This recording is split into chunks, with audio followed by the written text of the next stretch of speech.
저는 오늘 본문의 말씀을 가지고 하나님이 찾으시는 예배자, 이런 제목으로 하나님 말씀을 증거하도록 하겠습니다.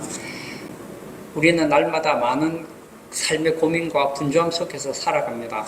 그러나 이 땅에서 그리스도인으로 살아갈 때 가장 먼저 점검해야 할 핵심이 있습니다. 그것은 바로 우리가 어떤 가치관을 가지고 살아가느냐 하는 것입니다. 부활하신 예수님께서 하늘로 올라가시기 전 제자들에게 마지막으로 남겨주신 엄중한 지상 명령이 무엇인지 우리는 기억해야 합니다. 마태복음 28장 20절을 보면 예수님께서는 이렇게 말씀하셨습니다. 내가 너희에게 분부한 모든 것을 가르쳐 지키게 하라. 볼지어다 내가 세상 끝날까지 너희와 항상 함께 있으리라 하시니라. 여기에 나오는 모든 것은 성경에 기록된 하나님의 진리를 있는 그대로 배우고 실천하는 삶을 뜻합니다. 주님의 명령은 단순히 지적인 지식을 머리에 담아두는 것에 머무르지 않습니다. 그 말씀을 삶의 기준으로 삼고 순종하여 우리의 영혼과 가치관이 근본적으로 새롭게 변화되어야 함을 강력하게 요구하는 메시지입니다. 우리가 붙들어야 할 신앙의 뼈대는 크게 두 가지 축으로 되어 있습니다. 첫째는 영이신 창조주를 온전히 높여드리는 영적인 소통인 예배이고, 둘째는 그 은혜를 바탕으로 세상 속에서 정직하고 거룩하게 살아가는 삶의 실천입니다. 이 두 가지 영역이 우리 일상에서 올바르게 바로 자리 잡고 해결되어야만 우리는 비로소 건강하고 생명력 있는 그리스도인이 될 수 있습니다. 역사를 보면 이스라엘 백성들은 무거운 압제와 고통 속에서 애굽 땅에서 힘들어했습니다. 하나님께서는 그들을 애굽에서 건져내어서 출애굽을 시켰습니다. 그 목적도 여러 가지가 있겠지만 가장 근본적인 목적은 하나였습니다. 광야에서 하나님께 예배를 드리며 그분을 섬기도록 하기 위한 것이었습니다. 나아가 우리가 이 땅에서 나그네 여정을 마친 뒤 궁극적으로 저 영원한 천국에 들어가는 목적 또한 보좌에 앉으신 하나님을 세세토록 경배하기 위함입니다. 오늘날 너무나 안타깝게도 수많은 재단이 힘없이 무너져 내리고 있습니다. 일요일 아침 교회를 찾아오지만 가슴속에 뜨거운 감격이나 기대감이 사라진 지 오래입니다. 오늘 선포되는 요한복음의 말씀을 통하여서 우리의 마음의 중심이 어디로 향하고 있는지, 우리의 예배가 살아있는지를 한번 살펴보기를 원합니다. 오늘 현대 많은 그리스도인들이 신앙생활을 하면서 삶의 변화를 경험하지 못해서 답답해합니다. 목사님, 제가 오랫동안 교회를 다녔는데 왜 제 삶은 항상 제자리 걸음일까요? 왜 제 성품과 가정, 일터는 변하지 않을까요? 하소연하곤 합니다. 그 답은 아주 명확합니다.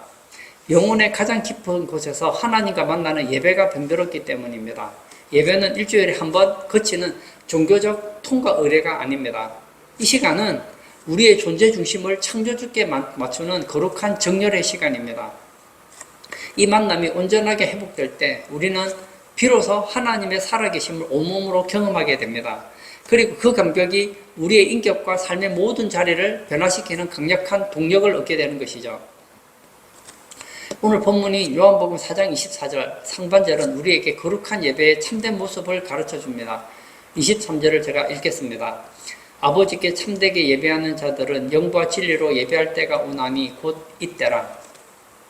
오늘 본문을 보면 예수님과 제자들은 유대인들이 극도로 혐오하는 사마리아라는 지역의 수가라는 동네를 들어가셨습니다. 그곳에서 주님은 뜨겁게 내리쬐는 태양빛 아래서 사람들의 눈을 피해 홀로 물을 기르러 나온 목마르고 헐벗은 한 여인을 만나 주셨습니다. 그 고달픈 여인과의 깊은 영혼의 대화 속에서 예수님께서는 예배라는 단어를 무려 5번이나 연속해서 강조하며 말씀하셨습니다. 주님께서 왜 이렇게 예배를 강조하셨을까요? 그것은 하나님께서는 우리가 참된 예배를 드리기를 원하신다는 거예요. 여기서 참되게 예배한다는 표현의 신약적 뿌리를 거슬러 올라가 보면 구약시대에 성전에 나아가 피 묻은 희생 제물을 바친다는 행동에서 파생된 엄숙한 단어입니다. 그러니까 진정한 예배는 복음의 관점에서 볼 때 나 자신을 창조주 앞에 전적으로 쏟아붓고 헌신하는 영적인 행위를 말합니다. 내 삶의 모든 주권을 주님께 양도하고 나 자신을 향기로운 제물로 올려드리는 과정이라는 것이죠. 구약시대 제사를 한번 생각해 보십시오. 희생제사가 구비되지 않고서는 그 어떤 제사도 성립될 수 없습니다. 이스라엘의 5대 제사와 7대 절기의 중심에는 언제나 흠없는 양이나 염소의 생명을 죽여 피를 흘리는 희생의 제물이 있었다는 거예요. 우리가 오늘 회복해야 할 올바른 자세는 바로 나 자신이 하나님께 드려지는 산제물이 되어야 된다는 거예요. 창조주이시며 전능하신 하나님께서는 이 시간도 살아계십니다. 우리의 모든 역사와 호흡을 세밀하게 간섭하시고 인도하시는 분이십니다. 그러므로 우리는 구원의 뜨거운 감격을 가슴에 품고 주님이 허락하신 소중한 시간과 정성, 삶의 물질과 하나뿐인 생명까지도 기쁘게 하나님께 드려야 된다는 거예요. 오늘 본문에 나오는 사마리아 여인을 한번 살펴볼까요? 예수님께서는 그 여인에게 다가가서 말씀을 거십니다. 그 이유가 무엇일까요? 단순히 물 한 모금 얻어마시기 위함이 아니었습니다. 여인의 가슴 속에 깊이 패인 영적인 목마름, 남편을 5이나 갈아치우고 세상의 정욕과 인간의 수단으로도 채울 수 없었던 그 영혼의 빈 공간을 오직 참된 경배를 통해서만 채울 수 있음을 선언하기 위함이었습니다. 동일하게 상처받고 공허한 마음으로 주일을 맞이한 여러분을 찾아오십니다. 주님은 우리의 상한 마음과 무거운 짐을 제단 앞에 내려놓기를 원하십니다. 하나님은 여러분들이 형식적인 종교인이 아니라 상한 심령이 제물을 삼아 나아오는 참된 예배자가 되기를 원합니다. 흠없고 참된 값진 것을 드린다는 것은 내 삶의 아픔과 한계까지도 주님 앞에 남김없이 굴복하고 드리는 것을 말합니다. 여러분, 참된 예배는 내 모든 것을 아낌없이 드릴 수 있어야 된다는 거예요. 그때에 하늘로부터 솟아나는 샘물의 은혜를 받게 된다는 거예요. 옛날 이런 동화를 여러분 들어보신 적이 있을 거예요. 한 왕국에 임금님이 눈에 넣어도 아프지 않은 소중한 외동딸이 원인을 알 수 없는 깊은 병에 걸려 사경을 헤매고 있었습니다. 큰 슬픔에 빠진 임금님은 온 나라 광장마다 방문을 붙였습니다. 누구든지 내 사랑하는 딸의 몹쓸병을 깨끗이 고쳐주는 청년이 있다면 그를 내 사위로 삼고 장차 나라의 절반을 물려주겠다. 엄히 약속했습니다. 이때 지혜롭고 신비한 능력을 가진 영리한 삼형제가 의기투합했습니다. 첫째 형제는 세상 어디든지 눈앞처럼 샅샅이 내다볼 수 있는 마법 망원경을 가지고 있었습니다. 그래서 공주가 어디 있는지를 찾을 수 있었습니다.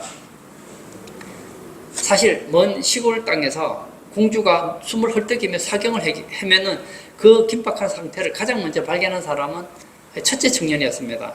둘째 청년은 거친 바람을 뚫고 하늘을 빠르게 날아다니는 신기한 양단 담요를 가지고 있었습니다. 아무리 공주가 아픈 걸 알면 뭐합니까? 너무 멀어요. 너무 멀어요.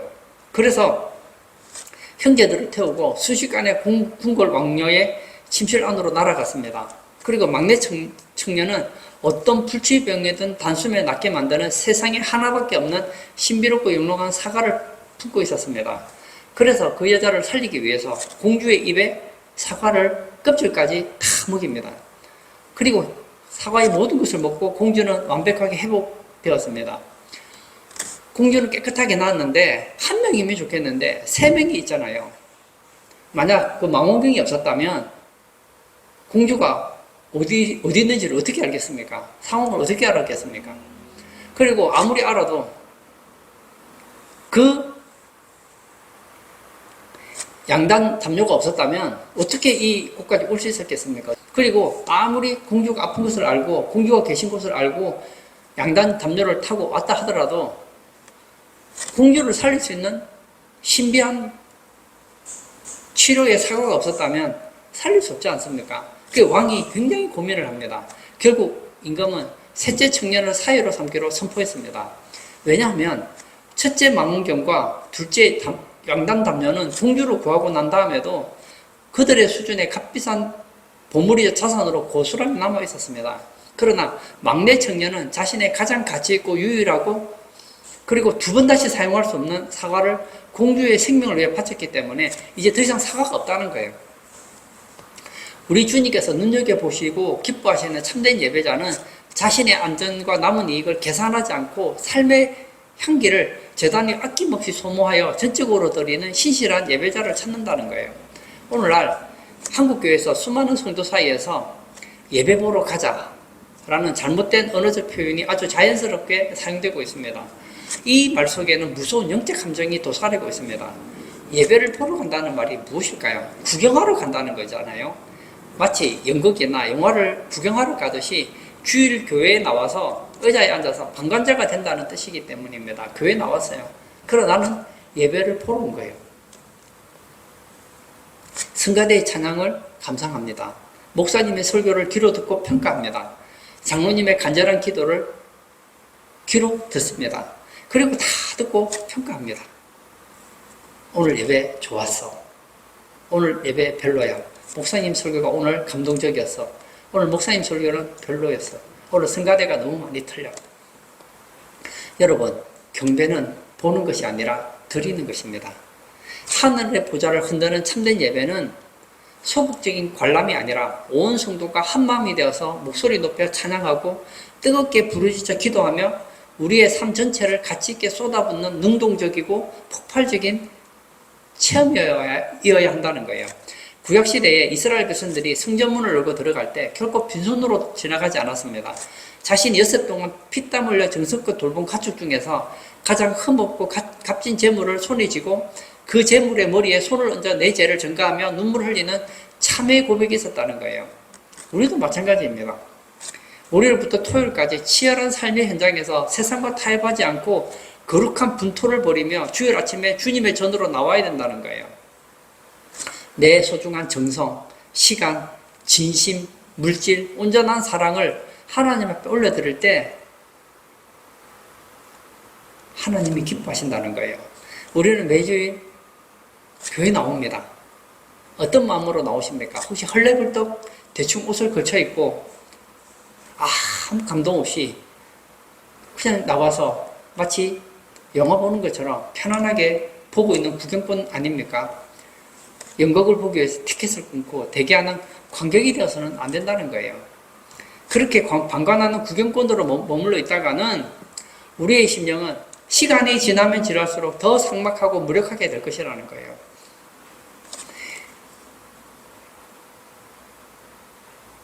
이제 얼마 있지 않으면 또 축구를 하지 않습니까? 축구를 할 때 한번 생각해 보세요. 뜨거운 열기로 가득 찬 축구 구경을 가는 사람들이 있겠죠. 어떤 사람은 TV를 보겠지만 어떤 사람은 구경하러 직접 관중석에 찾아갈 겁니다. 맛있는 간식을 먹으며 경기를 관람하는 수만 명의 관중들이 있습니다. 선수가 멋진 드리블을 하고 골을 넣으면 환호하고 실수를 하면 아쉬워하며 가볍게 평가하기도 합니다. 근데 경기가 끝나면 집으로 돌아가 일상으로 복귀합니다.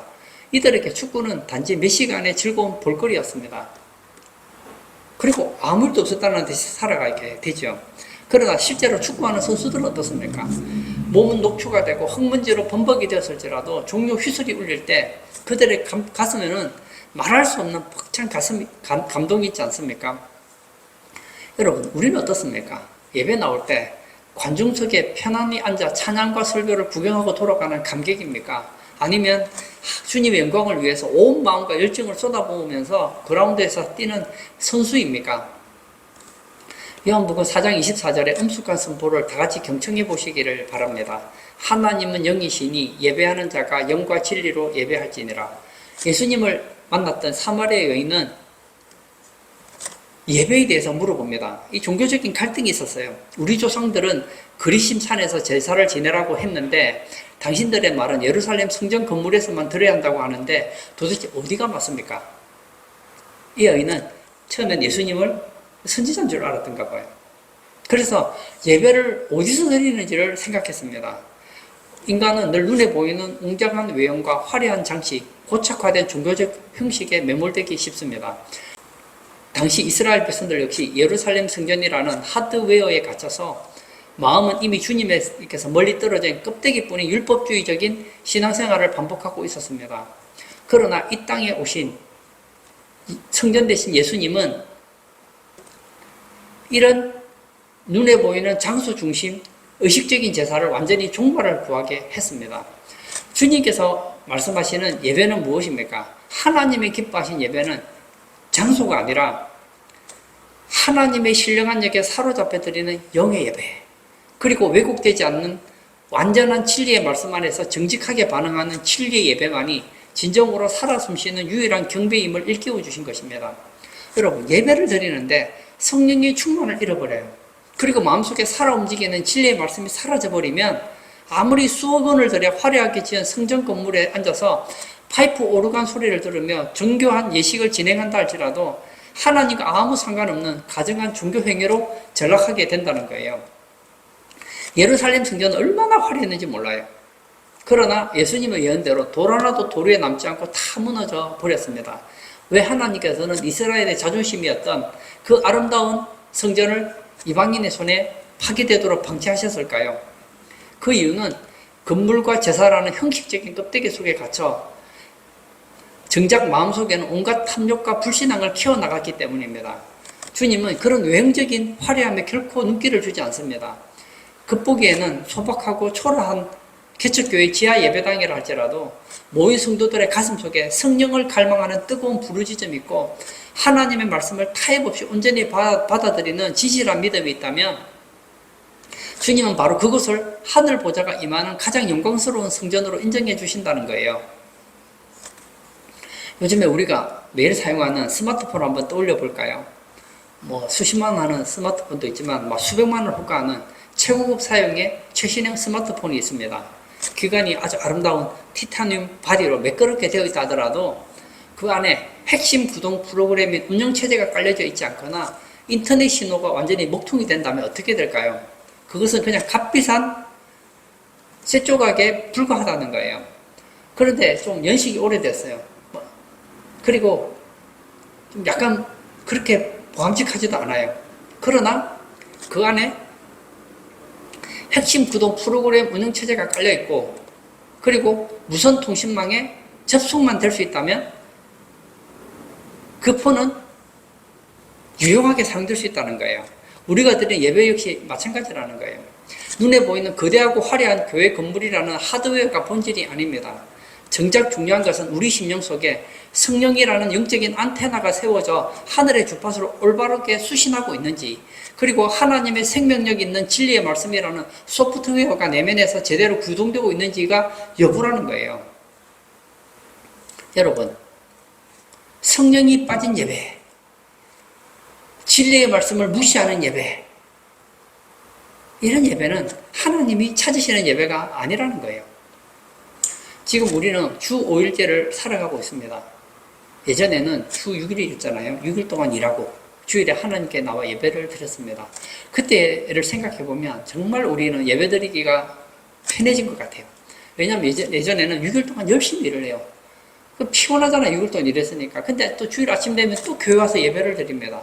지금은 어떻습니까? 주 5일 동안 일을 하고 토요일에 쉴 수가 있어요. 그러면 상식적으로는 지금 예배를 더 잘 드려야 되지 않습니까? 근데 여기 함정이 있는 거예요. 세상은 끊임없이 우리 마음에 속삭입니다. 일주일에 한 번쯤은 주일을 대충 넘기고 시원한 교회로 놀러가서 가족들과 여가를 즐겨도 하나님은 이해해 주실 거야. 무슨 얘기죠? 예전에는 주말까지 계속 직장생활 하다 보니 그 다음날이 주일이니까 어디 가지를 못하는 거예요. 근데 이제는 달라졌습니다. 금요일에 마치고 여행을 떠나는 거예요. 그러면 토요일, 주일 2박 3일을 보낼 수 있는 거예요. 예전에는 시간이 없는데 이제 여유가 있는 거예요. 꼭 본교회 가서 예배를 드려야 되나? 요즘에는 스마트폰도 있는데 스마트폰으로 인터넷 예배 드리면 되지. 이렇게 한번 심령이 무너질 때 영과 진리의 예배는 사라지게 된다는 거예요. 참 신기합니다. 여러분 공부해 보신 분들은 알 거예요. 공부를 하면 참 재미가 없습니다. 저만 재미가 없는지 모르겠지만 공부는 참 재미없어요. 책 읽는 것도 참 재미가 없습니다. 근데 계속 공부를 하다 보면 뭐가 생기느냐? 공부하는 재미가 생겨요. 근데 공부를 하는 재미는 공부를 해야 생기는 거예요. 근데 공부를 하지 않고 만약 유튜브를 본다든지 인터넷 게임을 하다든지 여행을 다니다든지 뭐 다른 유혹을 즐기기 시작하면요, 책 보는 게 싫어집니다. 공부하는 게 싫어져요. 왜냐하면 책 보는 것보다는 공부하는 것보다는 노는 것이 더 재밌기 때문이죠.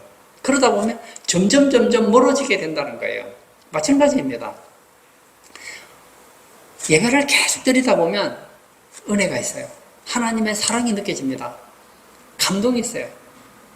그런데 예배를 한 번, 두 번 빠지면 한 번 빠진 게 아니에요. 예배를 한 번 빠지고 두 번 빠지다 보면 점점 신앙이 식어져 간다는 거예요. 병원에 입원하신 분들 계시잖아요. 그런 분들은 교회 오고 싶어도 올 수가 없잖아요. 그러니까 인터넷 예배를 드릴 수밖에 없잖아요. 그러나 우리는 건강한 몸을 가지고 있잖아요. 근데 왜 TV로 예배 드리고 왜 스마트폰으로 예배를 드리려고 하느냐 말이에요. 그 중심에 뭐가 있습니까? 예배를 너무 드리고 싶어서 TV를 보고 예배를 너무 드리고 싶어서 스마트폰으로 현장 실황 예배를 보는 겁니까? 아니잖아요. 예배는 드려야 되겠고 예배는 드릴 수 없고 그러니 놀러 가서 그냥 있으면 찝찝하니까 그곳에서 예배 드리는 거 아닙니까? 캠핑을 갔어요. 놀고 싶어요. 또 예배 드리러 나오려고 하면 시간이 걸려요. 에이, 그냥 온라인으로 드려야지. 이번 주는 경조사가 있으니까 오늘 예배는 패스해야지. 그러다 보면 우리 영성이 식어지는 거예요. 영과 진리의 예배가 사라져 버린다는 거예요. 우리는 영적 마지노선을 지키는 파수꾼이 되어야 합니다. 한번 타협하면요, 또 다른 타협을 낳게 된단 말입니다. 예배를 한 번 빠지면요, 그 다음에 한 번 예배를 빠지면 그 다음에는 더 예배 드리기 싫어져요. 어떤 분은 그래요. 아니, 예배를 드리려면 예배 드리고 싶은 마음이 생겨야 예배를 드리죠. 예배 드리기 싫은 그런 마음으로 교회 가분들 하나님이 기뻐하시겠어요?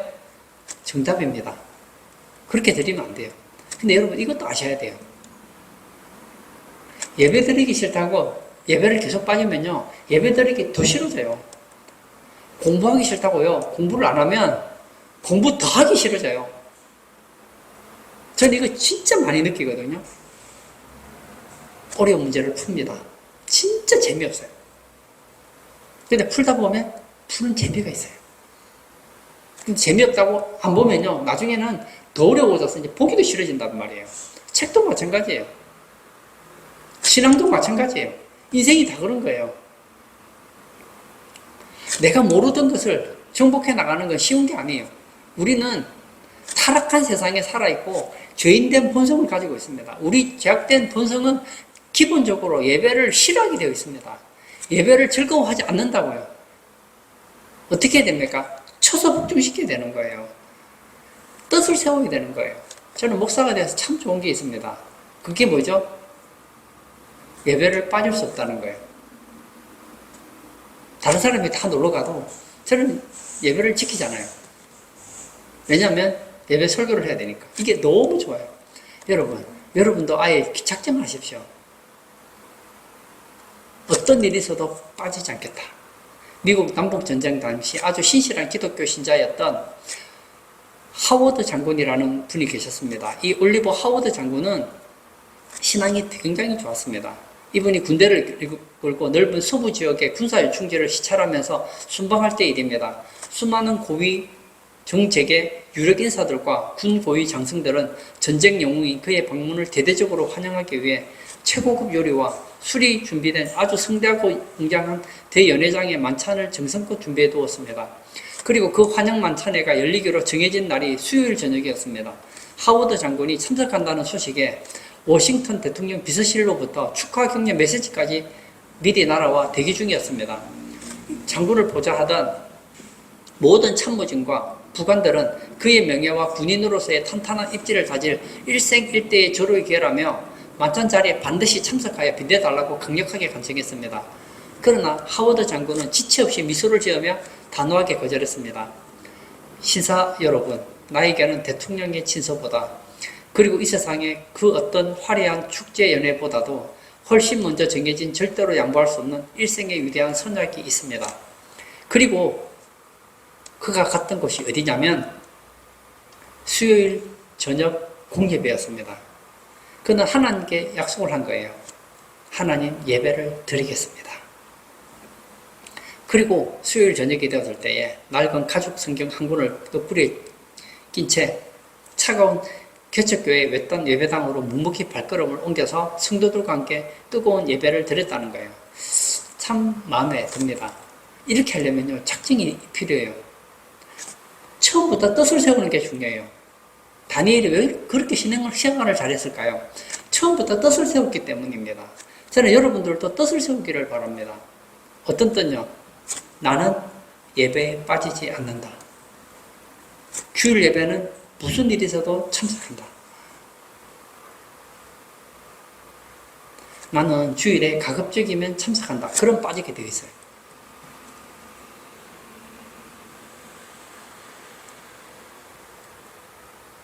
오늘 예배 참석하신 사랑하는 성도님, 예배가 너무 몸이 건조하십니까? 그러면 기도하세요. 하나님, 제 예배가 하나님이 기뻐하지 않는 예배인 것 같습니다. 제게 성령의 불을 부어주세요. 제 마음에 진리의 말씀이 불타도록 도와주세요. 내 말이 불같지 아니하느냐. 그렇게 기도해 보시라고요. 나는 지금 예배드리고 싶은 마음이 없으니까 이런 마음으로 예배드리면 뭐해. 그러지 마시고요. 그럴수록 더 하나님을 매달려야 된다는 거예요. 오늘 본문인 요한복음 4장 23절 하반절은 우리 가슴을 뜨겁게 올리는 위대한 구절을 보여줍니다. 아버지께서는 자기에게 이렇게 예배하는 자들을 찾으시느니라. 구약시대에는 짐승을 잡아들이는 육적인 제사에 초점이 맞춰져 있었다면 신약의 은혜 시대를 살아가는 우리에게는 성령 하나님의 충만함과 살아 숨쉬는 진리의 말씀으로 단단히 무장한 예배자들을 하나님께서 역사 속에서 주목하고 찾고 계신다는 거예요. 만물의 우주이신, 모자람이 전혀 없으신 전능자께서 왜 보잘것없는 사람을 찾으시는 걸까요? 하나님께서 부족해서 사람을 찾아서 뭔가를 요구하기 위해서일까요? 아닙니다. 하나님께서 한없는 은혜와 복을 부어주시기 위함이라는 거예요. 가인은 하나님께 예배를 드렸지만 예배자로 실패했습니다. 반면에 성경에 보면 하나님께 예배에 성공했던 수많은 사람들의 이야기가 나옵니다. 그들에게 하나님께서는 얼마나 큰 은혜를 부어주셨는지 모릅니다. 가인과 아벨 예배 한번 드려볼까요? 가인이 하나님께 예배를 드렸습니다.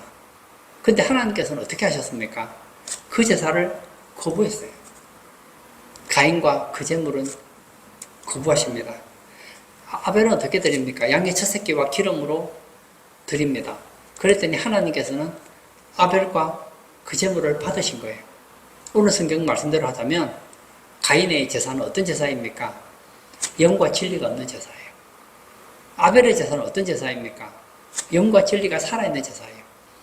좀 더 정확하게 말하면 가인의 제사는 하나님이 원하시는 제사가 아니었고 아벨의 제사는 하나님이 찾으시는 예배였다는 거예요.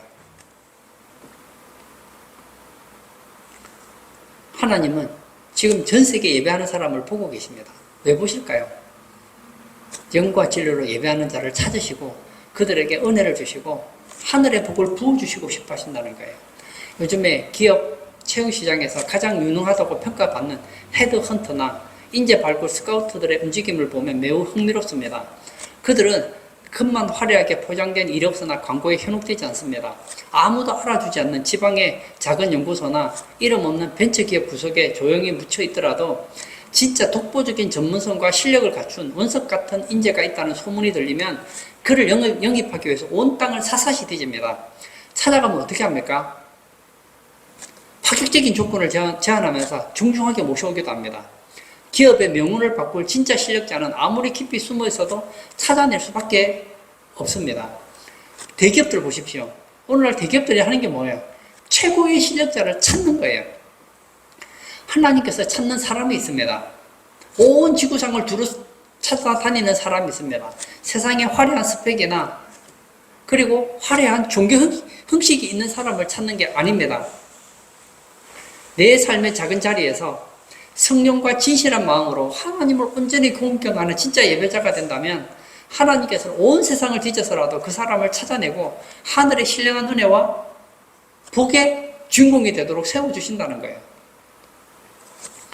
우리 미국의 역사상 가장 가치 있고 위대한 백화점 왕으로 불리며 훗날 최신부 장관의 엄중한 공직까지 수행해낸 존 워너메이커의 신앙적 고백은 우리에게 참 도전이 됩니다. 그는 무려 45년이라는 기나긴 세월 동안 전 세계를 분주하게 누비는 대기업의 비즈니스 일정 속에서도 주일 예배만큼은 하나님의 전에 나가서 공예배를 철저히 사수하며 성가대와 주일학교 교사의 사명을 단 한 번도 빼놓지 않고 지냈습니다.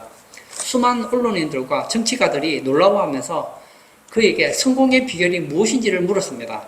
그때 그가 이런 얘기를 합니다.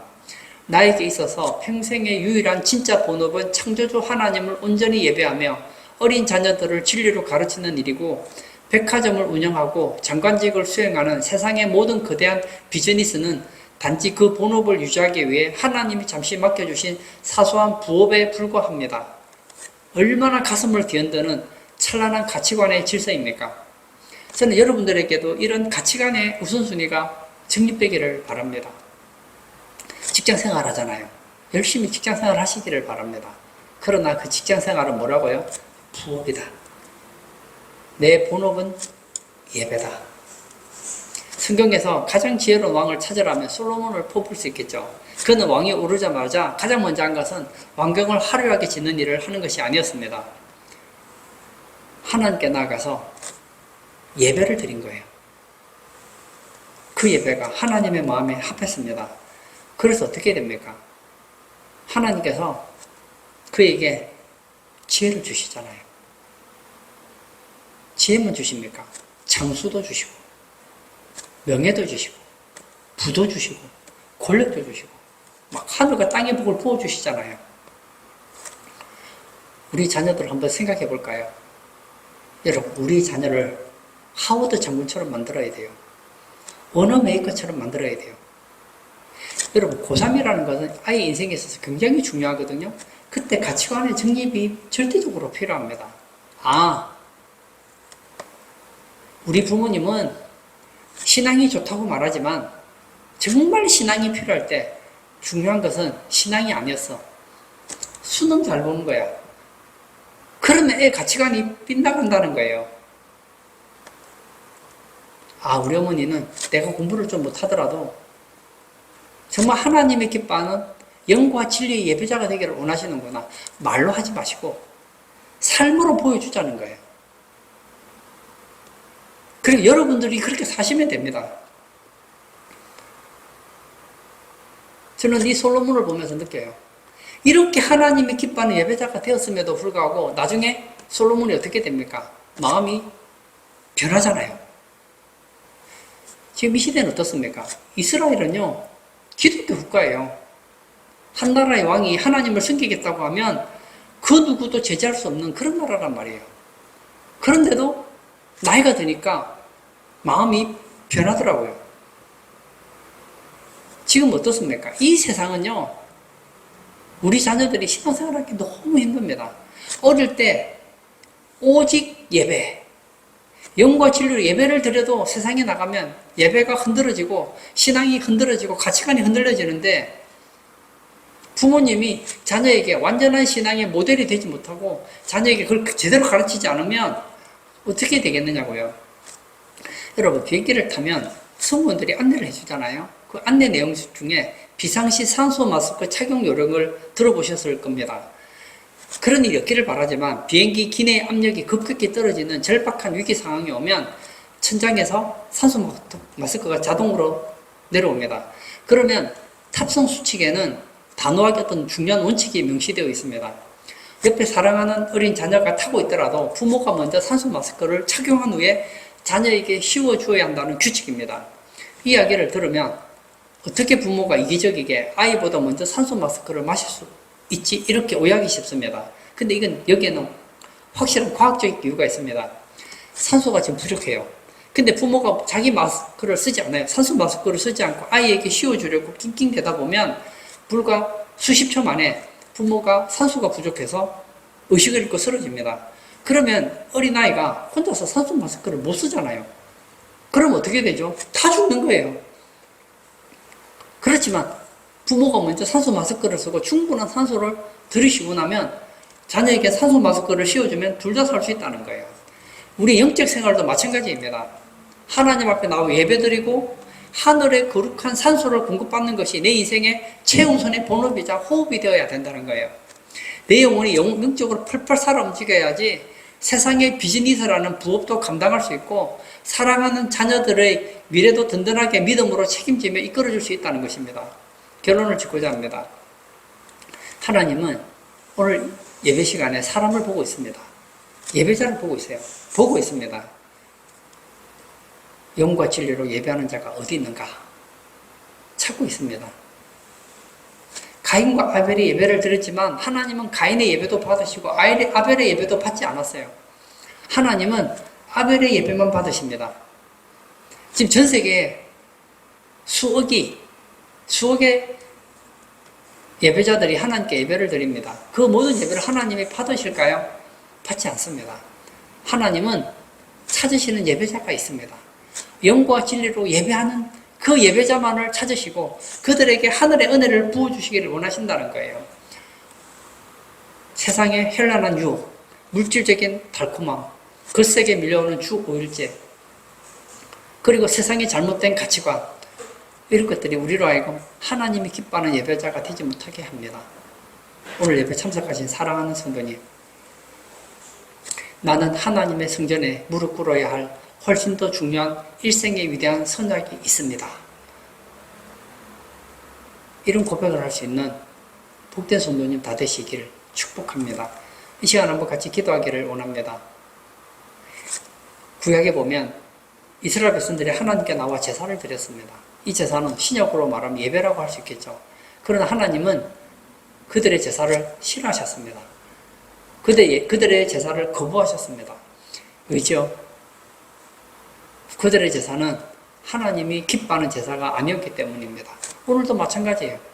수많은 사람들이 하나님께 예배를 드립니다. 저는 여러분들이 드리는 예배가 아벨의 예배가 되기를 바랍니다. 노아의 예배가 되고 아브라함의 예배, 솔로몬의 예배, 다윗의 예배가 되기를 바랍니다. 하나님은 그런 예배자를 찾고 있습니다. 이 시간 기도할 때 하나님, 제가 하나님이 찾으시는 예배자가 되기를 원합니다. 영과 진리로 하나님을 예배하기를 원합니다.